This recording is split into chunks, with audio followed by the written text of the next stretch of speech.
Shalom, selamat hari Minggu, Bapak Ibu Saudara yang dikasihi Tuhan Yesus Kristus. Selamat kita berjumpa kembali dalam renungan pada pagi hari ini. Kita bersyukur karena Tuhan selalu baik dalam hidup kita.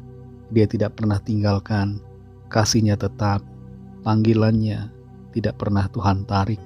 Tuhan penuh kasih karunia buat saudara dan saya. Sebelum kita mendengar kebenaran firman Tuhan, mari kita berdoa. Bapa di sorga, Bapa dalam nama Tuhan Yesus Kristus, kami mengucap syukur untuk hari baru ini. Kembali kami ada karena anugerah-Mu dan karena rencana-Mu yang baik atas kami. Saat ini kami mau mendengar kembali kebenaran firman-Mu. Urapi kami Roh Kudus supaya kami mengerti dan taat untuk melakukan setiap kehendak-Mu. Dalam nama Tuhan Yesus kami berdoa. Haleluya, amin. Saudara yang dikasihi Tuhan, ayat firman Tuhan saat ini terdapat dalam kitab Hakim-Hakim pasal yang ke-10 ayat yang ke-6. Tertulis demikian. Orang Israel itu melakukan pula apa yang jahat di mata Tuhan. Mereka beribadah kepada para Baal dan para Asitoret, kepada para allah orang Aram, para allah orang Sidon, para allah orang Moab, para allah Bani Amon, dan para allah orang Filistin. Tetapi Tuhan ditinggalkan mereka, dan kepada Dia mereka tidak beribadah. Saudara yang dikasihi Tuhan, seorang ibu yang bekerja di sebuah perusahaan berselingkuh dengan direktur tempatnya bekerja, karena merasa bahwa sang direktur lebih perhatian dibandingkan suaminya. Ia kemudian menceraikan suaminya dan meminta untuk dinikahi oleh sang direktur.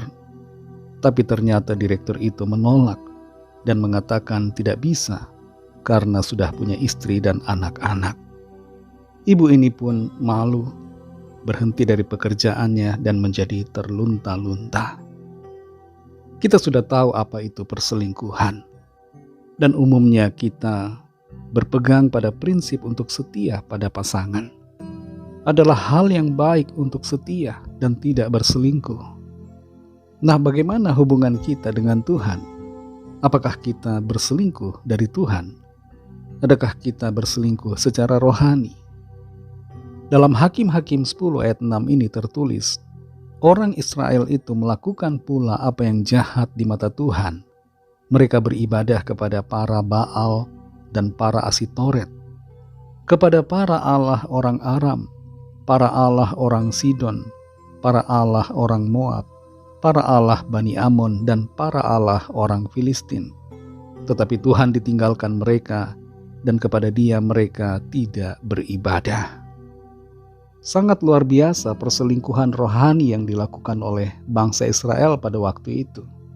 Padahal bangsa ini adalah bangsa pilihan, dan telah mengalami banyak mujizat yang dikerjakan Tuhan atas mereka. Tapi mujizat demi mujizat, pertolongan demi pertolongan Tuhan tidak membuat mereka bertahan dalam iman. Mereka tergoda untuk menyembah kepada allah-allah lain.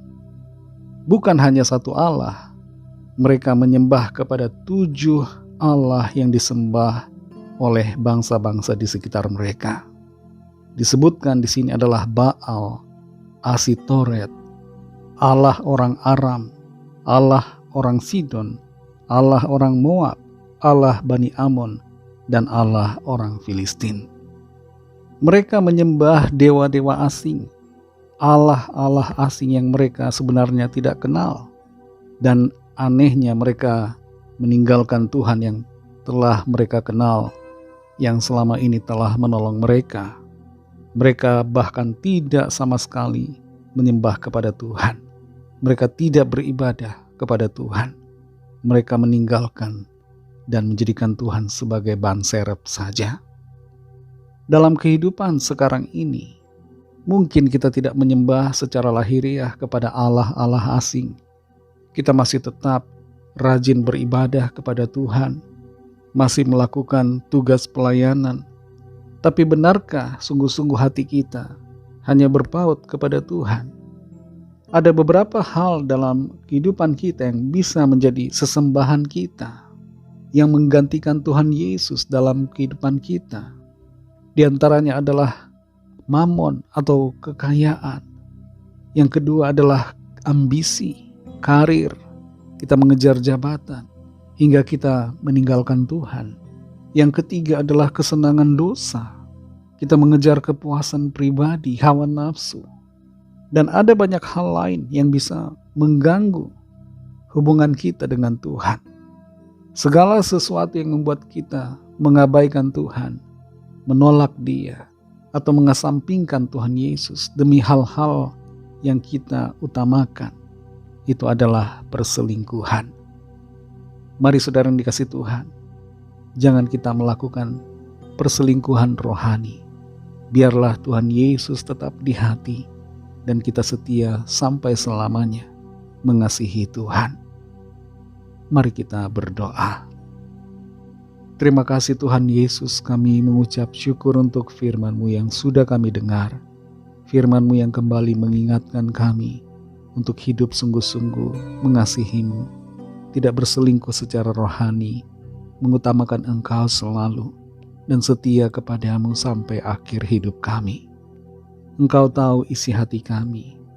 Tolong kami, bersihkan hati kami Tuhan dari segala yang tidak benar dan tidak berkenan.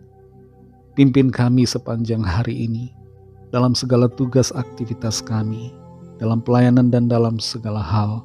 Jadikan kami anak-anak-Mu yang taat, yang memuliakan nama Tuhan. Lawat setiap kami yang sakit dan yang sedang dalam pergumulan. Nyatakan kuasa pertolongan, kesembuhan dan mujizat-Mu bagi kami. Kami serahkan semua ke dalam tangan kasih-Mu.